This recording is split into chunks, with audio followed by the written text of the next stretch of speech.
March 23 வீட்டிலிருந்து கிளம்பி திருத்தணியில வழிபாடு நிகழ்த்தி பரப்புரை தொடங்கின சீமான் ஒரு நாள் கூட ஓய்வெடுக்கல. இப்போது 34 நாட்கள் பரப்புரையில் வெறும் 10 நாள் மட்டும் பரப்புரை. அதில் 6 நாள் தான் 6 நாள்லையும் 10 நிமிஷம் பேச்சு, 6 மணிக்கு மேலே பேசுறது கிடையாது. ஒரு ஊடகத்தை கூட சந்திக்காத ஒருத்தரை தலைவன் ஒரு கூட்டம் கொண்டாடுது. ஒரு ஊடகத்தை சந்திக்கல, ஒரு பிரஸ் மீட் கொடுக்கல, ஒரு யூடியூப்பை பார்க்கல, ஒரு நேஷனல் மீடியாவை பார்க்கல.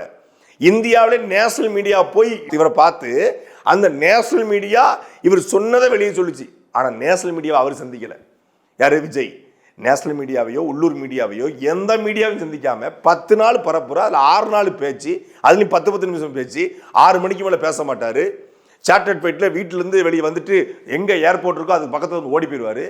178 இடங்களில் தமிழ்நாடு முழுக்க 234 தொகுதி, சில தொகுதியில் ஒன்றாக இணைத்து எல்லா மாவட்டத்தையும் எல்லா பாராளுமன்ற வாரியாக சட்டமன்ற வாரியாக குறுக்கை மறுக்கையும் போய் தன் தொகுதியிலையும் பிரச்சாரம் பண்ணி ஒருத்தர் தமிழ்நாடு முழுக்க பயணப்பட்டிருக்காரு. இங்கே எங்கேயுமே பயணப்படாத ஒரு சோம்பேறியாக விஜய் உற்சாகமாக மார்ச் 23 தொடங்கி உடல்நல தொண்டை பேச முடியல, வெறும் காத்து மட்டும் தான் வருது. அலைவரிசையெல்லாம் பேசும்போது காத்து மட்டும் தான் வருது, பேச்சே வரல. ஆனாலும் மேடைக்கு போனால் ஒரு ஆவேசம். இறுதி நாள் வரைக்கும் ஒரு நாள் கூட ஓய்வெடுக்காம, ஒரு நாள் கூட சோர்ந்து படுக்காம, வெயிலுடைய தாக்கத்தை தொடர்ச்சியாக பகல் முழுக்க வெயிலின் தாக்கத்தில் கை முழுக்க புண்ணாயிருச்சு. ஒரு நாள் வெயிலுனாலே நமக்கு இதாயிருதுல.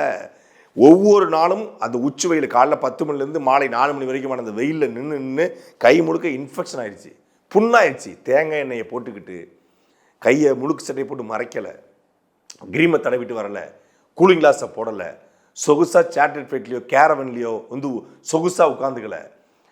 மக்களுக்காக ஒரு தலைவன் எல்லாத்தையும் கொண்டு போய் தன்னுடைய உழைப்பினுடைய உச்சத்தை கொடுத்தாரு.